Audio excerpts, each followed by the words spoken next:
ஜெய்வேல் திருநாக வந்திருக்கிற பார்ட்டிக்காரர்களுக்கு என் அன்பு கலந்த வணக்கம். நிறைய பேசியிருக்கணும், பட் மழையின் காரணமாக இந்த சப்ஜெக்ட் இருக்கும். மழை வருதுனாக்கா ஒரு நல்ல அறிகுறின்னு வச்சுக்கலாம். உலகத்துல அதிகமான கோயில் கட்டி இந்தியா தான். உலகத்திலே அதிகமா பூஜை பண்றது இந்தியா தான் உலகத்துல. ஆனா அதிகமான ஏகக்கிரக இந்தியால தான். இவ்வளவோ இல்லாதவன் மேல உயர்ந்து போயிருக்கிறான். அதுல நம்ம என்ன தெரிஞ்சுக்கணும்? உழைப்புன்னு ஒண்ணு இருக்கணும், உண்மைன்னு ஒண்ணு இருக்கணும் இல்லையா?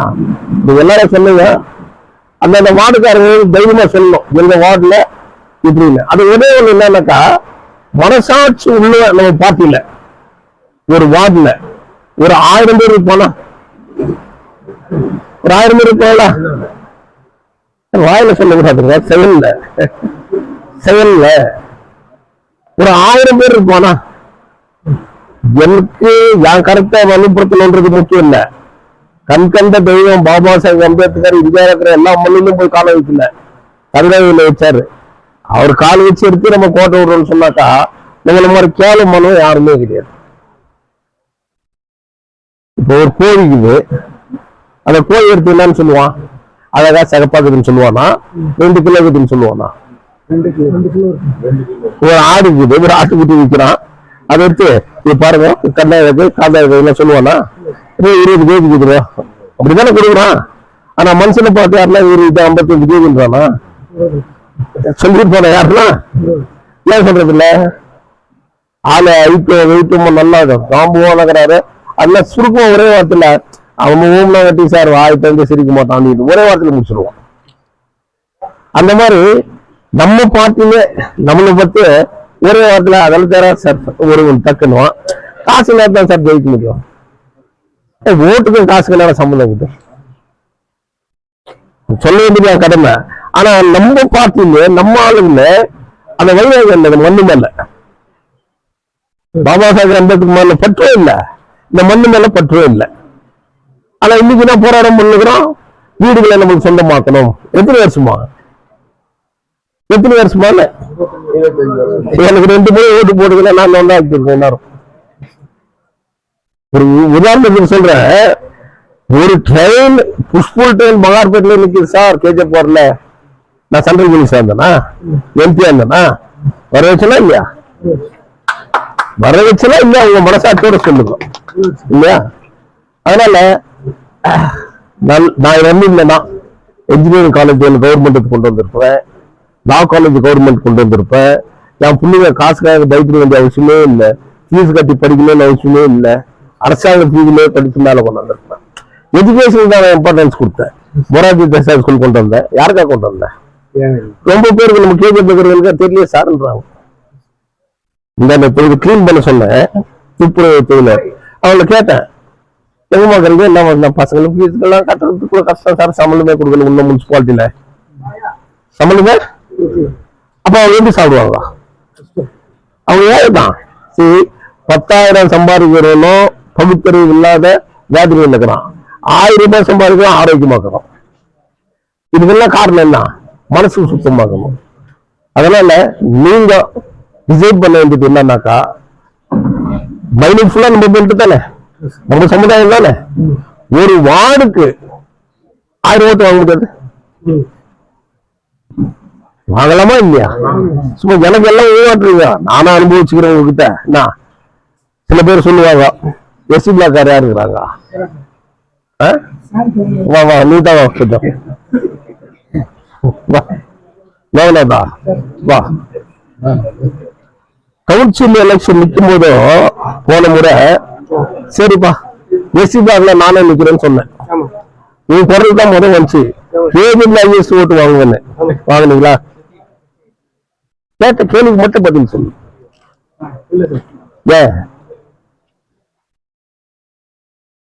இன்னைக்கு இந்த எலெக்ஷன்ல கிஃப்ட் கொடுக்கலாம் உங்களுக்கு.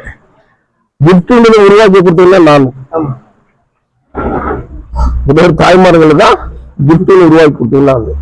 உதாரணத்துக்கு ஒண்ணு சொல்றேன், கர்ம வீரர் காமராஜன்றோம், எளிமையா வாழ்ந்தாருன்றோம், தமிழக முதல்வர் இருந்தான்றோம், 3 பிரதமரை உருவாக்குனருன்னு சொல்றோம் இல்லையா?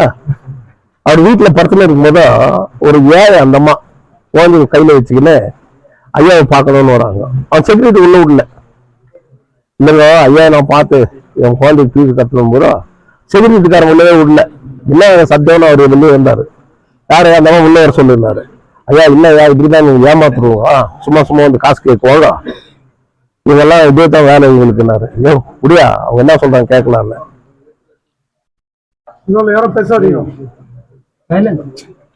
அப்போ அந்த அம்மா சொல்றாங்க என் பொண்ணுக்கு 16 ரூபாய் ஃபீஸ் கட்டணும், காசு இல்லையா படிச்சுனுக்குது, எனக்கு ஒரு 16 ரூபாய் கொடுக்கணும்னு கேட்கறாரு. பாத்தீங்களா செஞ்சுக்கார சொல்றான், என் கூட இருக்கிற சொல்றாங்க இல்லையா தலைவர் நான் என்ன பண்ணுறேன்னு தெரியாதுன்னு சொல்லுவான். திரும்பிக்கிறாரு என்ன வைக்க முடியாதுன்னுவான். இவனுக்கு என்ன தோன்றான்னு சொல்லுவான். நீங்க என்ன நினைக்கிறோம் அங்கே வந்த என்ன தலைவர் பார்க்க முடியல நினைக்கவே இல்லையா. ஆனா என் கவனத்துக்கு அது வராது. என் கவனத்துக்கு வந்தாங்க நான் யாருக்கும் பதில் சொல்லாத அனுப்புறதே கிடையாது. அப்படி இருக்கும்போது அந்த அம்மா அப்படி சொல்லும் போதோ ஒரு வெள்ள சொன்ன 16 ரூபாய் கொடுத்துட்டு அந்த அம்மா கிட்ட இருந்தாங்க. 16 ரூபாய் வாங்கிட்டு போனாங்க. வாங்கிட்டு போயிட்டு அடுத்த நாள் வராங்க. அதே பொம்பளை தான். செக்யூரிட்டிக்காரன் பாத்தீங்களா இப்படி ஏமாத்துறதுக்குன்னே வருவாங்க. இன்னைக்கு ஒரு கதையத்துல வருவாங்க பாரு காசுக்கு இருந்தாங்க. அவர் யோசிச்சாரா சரி அவங்க என்னதான் சொல்றாங்க பார்க்கலாம், இது என்ன கேட்கறாங்க பார்க்கலாம். நம்ம சொன்னாங்களாம் ஐயா நேற்று நீங்க 16 ரூபாய் கொடுத்தீங்க, ஸ்கூல்ல 14 ரூபாய் தான் ஃபீஸ் வாங்கினாங்க, அந்த 2 ரூபாய் திருப்பி கொடுக்கறதுக்கு வந்தாங்க. என்ன சொன்னாங்க இது என்ன ஆயிடுச்சு, அந்த 2 ரூபாய் திருப்பி கொடுத்துட்டு போலான்னு வந்தானே. அந்த ஜெனரேஷன் இப்ப இல்ல. 94ல வந்த ஜெனரேஷன் தாய்மார்கள் இல்ல, 2004 ஜெனரேஷன் தாய்மார்கள் இல்ல. இந்த ஜெனரேஷன் சேஞ்ச் தான் நம்ம தோக்கிறதுக்கு காரணம். யார் வாங்கினா பாரு எலெக்ஷன் காசு தான் சார். அப்ப நோக்கமே இல்லை மைண்டு.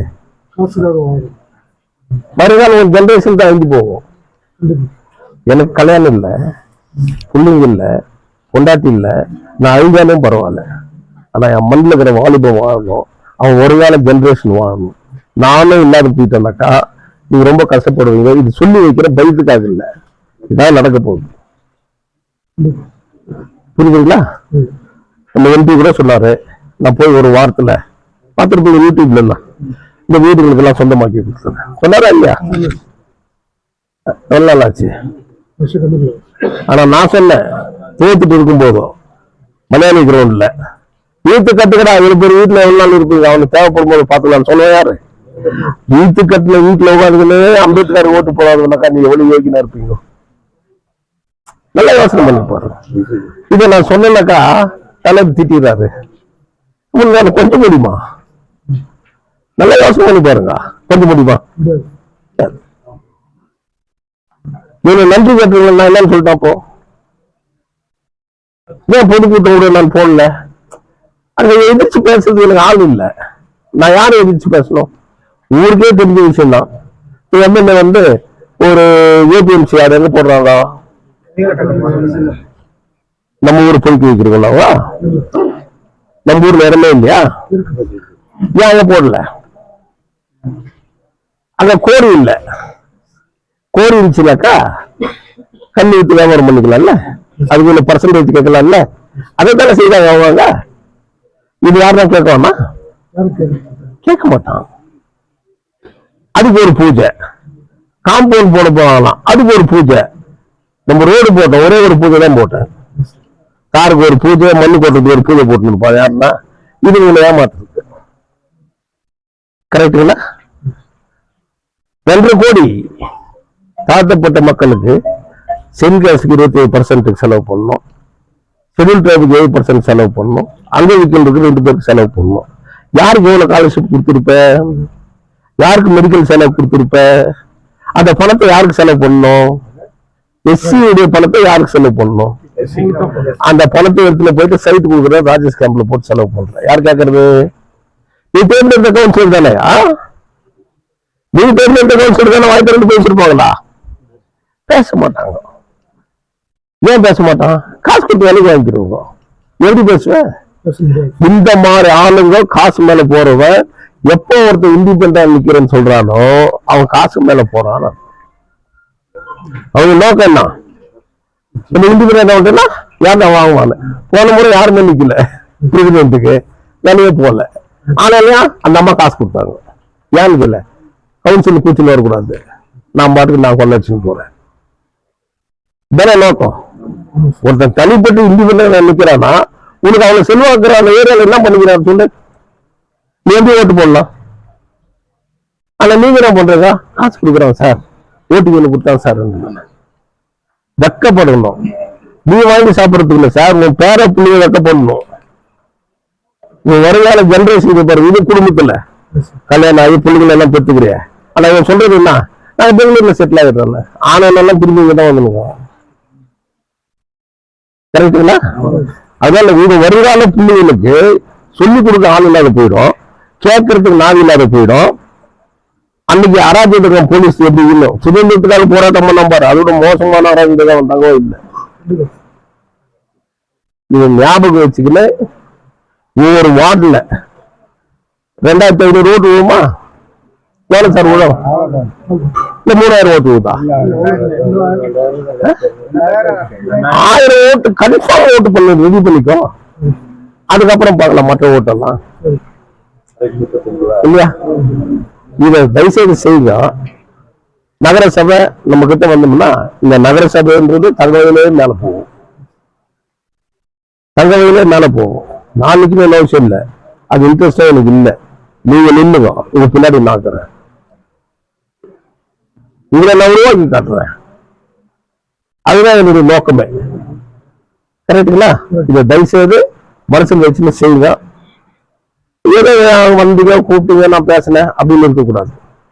இந்த மண்ணு நம்ம கை விட்டு கோட்டை விட்டு போகக்கூடாது.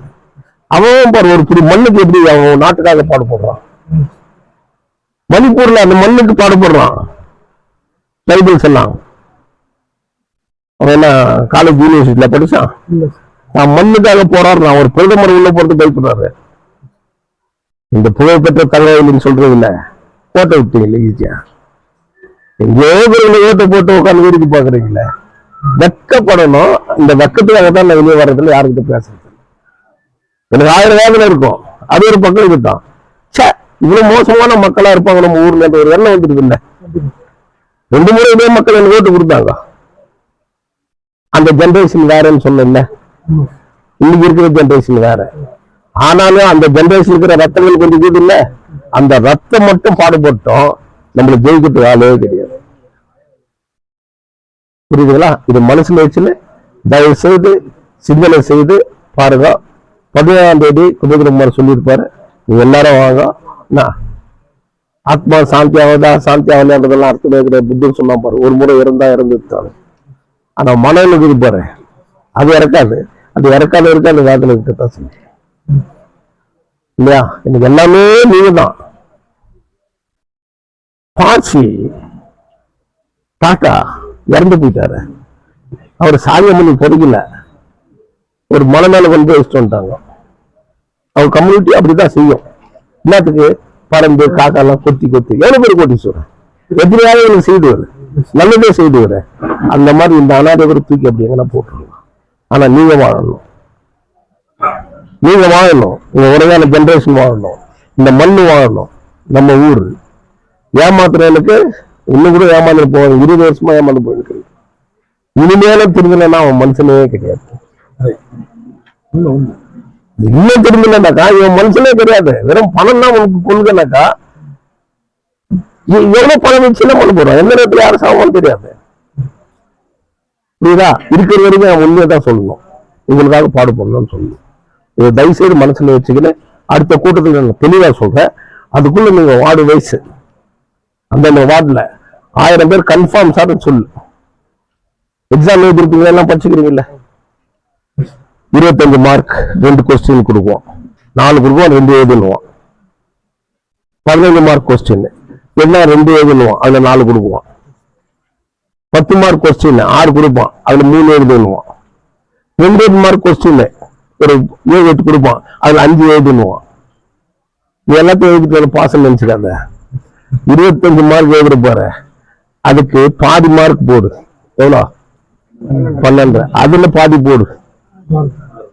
ஓகே, 7 கூட வச்சுக்கோ. அதுக்கு மேல வேலை வருது அப்புறம் பாத்துக்கலாம். அந்த 2 கொஸ்டினுக்கு 14 மார்க் வருது. 10 எழுதுற போற, அதுக்கு 5 போடு, அதுல 2 போடு, இப்படி கூட்டி வந்து அவங்களுக்கு 35 வந்துடும். அப்ப 35 அவங்களுக்கு நம்பிக்கை தானே பாஸ் இல்லை. ஆனா அவன் ஜாஸ்தி போடுவான், அதை பத்தி நீ ஆராய்ச்சி பண்ணாத. இந்த பாஸ் மார்க் அப்படின்னு சொல்லிட்டு பாஸ் வெளியே வரணும். அந்த 1000 பேரு 1200 ஆகட்டும், 800 ஆகட்டும், அவன் டார்கெட் எவ்வளோ? 1000 உழைப்பாளிகள் இந்த மண்ணு மேல பற்று உள்ளவன், இந்த பார்ட்டி மேல பற்று உள்ளவன், பாபா சாஹேப் அம்பேத்கர் மேல எல்லாம் உள்ளவன். அவரால் தான் இன்னைக்கு நம்ம இவ்வளவு தூரம் இருக்கிறோம். அவருக்காக செய்யுங்க, எனக்காக செய்யாது. அதுல நானும் ஒருத்தன். ஒரு வழி நடத்தி செல்றதுக்கு நான் ஒரு சேவகன், அவர் தான் தலைவர். இது ஞாபகம் வச்சுக்கின்னு தயவு செய்து ஒற்றுமையா வேலை செய்யுங்க. உள்ளத்துல ஒண்ணு, உதட்டுல ஒண்ணு பேசக்கூடாது. உள்ள எவ்வளவு சுத்தமாகணும் அதே போல உதடும் சுத்தமாகணும். இல்லையா? அற்ப காசுக்கு ஏமாந்து போவோம். யாருக்கிட்ட காசு இல்ல? எல்லாருக்கிட்ட இருக்குது சார். அன்னைக்கு கொடுக்குற காசுக்கா நீ மயிடுவேன். அந்த மயிரை விட்டுடு. ஒரு தெளிவா சொன்னாரு, நாங்க பின்னாடி இருக்கிறோம், அம்பேத்கர் பின்னாடி இருங்க. அந்த கான்ஸ்டிடியூஷன்ல தான் இன்னைக்கு எல்லாருமே பேசினுக்கிறான். இந்தியா ஃபுல்லா இது வரைக்கும் பேசல. அவன் கான்ஸ்டிடியூஷன் இப்போ பேசுறான். அவர் எப்போ எழுதி வச்சார் சிந்திச்சு, இல்லையா? அதனால வருங்காலத்துக்கு தங்க வயது செழிப்பா இருக்கணும்ன்றதுக்கு நீங்க தான் முடிவு இருக்கணும் என்று கூறி அனைவருக்கும் அன்பு கலந்த வணக்கத்தை தெரிவித்துக் கொள்கிறேன். ஜெய் பீம்.